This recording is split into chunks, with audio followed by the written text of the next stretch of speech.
Before the United States was even an idea on paper and Wisconsin was a state, Madison and its 4 lakes was a thriving territory. With well-established tribal nations and traditions functioning throughout this region, the breadth of tribes living in Wisconsin fluctuated with the seasons.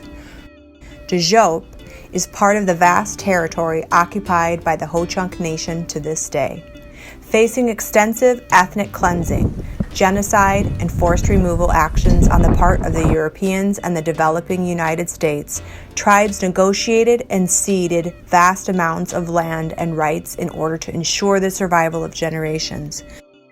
Today, in a U.S. history book, this would be called the treaty-making period. These treaties are part of the Supremacy Clause of the Constitution of the United States, the highest body of laws and level of jurisdictional authority which take priority when state laws conflict. Tribes entered into treaties as sovereign nations, and those that the federal government continue to recognize share a government-to-government relationship with the United States. Federally recognized tribes, enrolled members, have dual citizenship in the eyes of the United States government. Many tribal nations fought and retained their inherent rights to hunt, fish, and gather within their ancestral territories. The Ojibwe Nation is one of the nations who persisted and retained these rights within their treaty. Today, we have been invited to participate with Greg Johnson, Ojibwe of Lac du Flambeau, and John Greendeer, Ho-Chunk, in the exercise of these rights that their ancestors died, fought, and persevered to protect.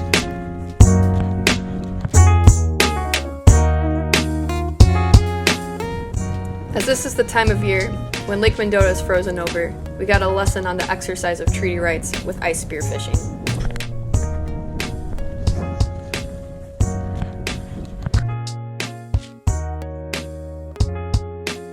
Greg Johnson, an Ojibwe man, invited groups of students into the ice shanty to explain how to lure and spear muskie, not for sport, but for food. The goal is to be in waters 8 to 12 feet deep. A hand-carved wooden lure resembling a small fish is tied to a string and controlled in hand with a wooden stick.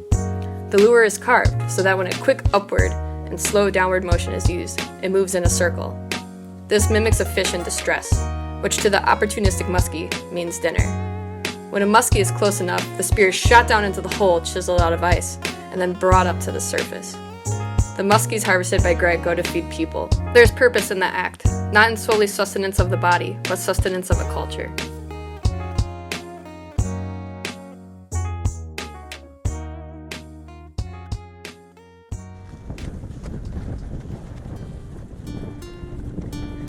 Alongside our planned spearfishing lesson, we also had a surprise opportunity to participate in the butchering of a white-tailed deer under the instruction of John Greendeer, a member of the Ho-Chunk Nation. John is a woodworker and a nutritionist, focused on improving indigenous public health by returning to traditional local diets. The deer to be butchered was harvested a few days prior under a deer management plan for protecting vegetation in the UW-Madison Arboretum. John walked us through the process of butchering a deer. The deer had already been gutted, so he started with the removal of the hide. With the deer on her back, he sliced along the inner hind leg down to the knee, and then peeled away the skin around the leg. He started to roll the hide inwards and peel, then worked on the front legs, which he snapped at the knee by feeling around with his knife for a particular weak point. He then sliced across the chest from the inner front knee to the opposite one. The step that required the greatest student participation was the removal of the hide. John began peeling back the hide from the rump, and then we played tug of war, with one person holding each back leg while 6 people balled up the edge of the hide in their fists and pulled with all their might. The connective tissue offered a lot of resistance, so John stopped us partway through to loosen the hide with some knife work, which made the pulling a bit easier. When, with much effort, we had finally peeled off the hide all the way to the base of the skull, he cut off the hide there.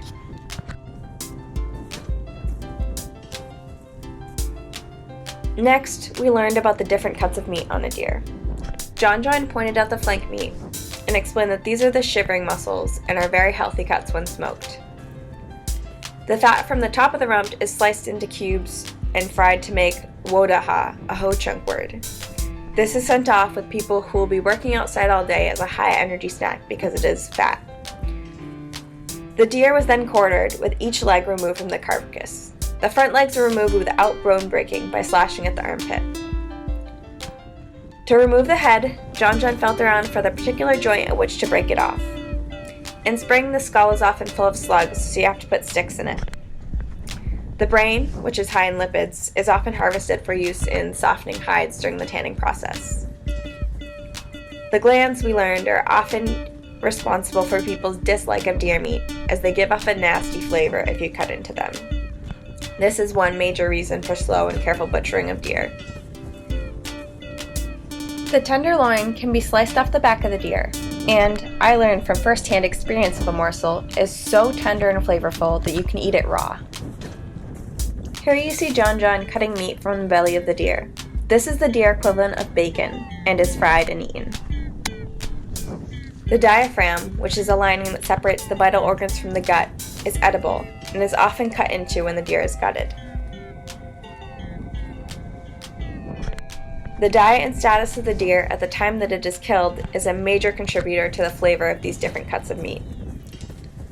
In the winter, which is when this deer was harvested, deer are primarily eating nuts and evergreens, shifting their body composition to high acid and low sugar, which changes the flavor profile. If a deer is distressed during the hunt, its body will produce the stress hormone cortisol, which will give the meat a bad taste. It is also important to scrape off all the silver skin from the red meat, as this can also contribute an unpleasant flavor. The back straps, which are long tubes of meat that run along either side of the vertebrae, were harvested next. John scored along the spine, peeled away the connective tissue, and then carved out the meat along the whole length of the spine. After he removed the first one, he allowed me to try cutting out one of the back straps. Being so directly involved in the butchering was my favorite part of the experience. I was so focused that I didn't even process how frozen my hands were until I was done cutting, when I jammed them back into my mittens, meat bits included.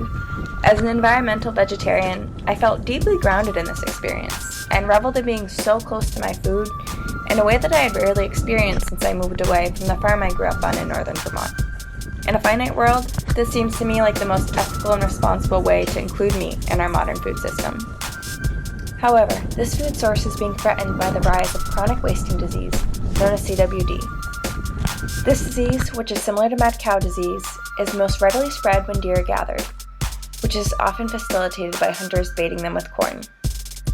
Southwestern Wisconsin has been most heavily affected, with 90% of the 6-year-old bucks there afflicted. Meat from a deer with CWD is considered unsafe to eat, so the state offers testing services. If the disease spreads northward in Wisconsin, it will seriously disrupt the traditional hunting practices of the 12 nations and tribal communities indigenous to Wisconsin, and present a new challenge in reclaiming indigenous food sovereignty.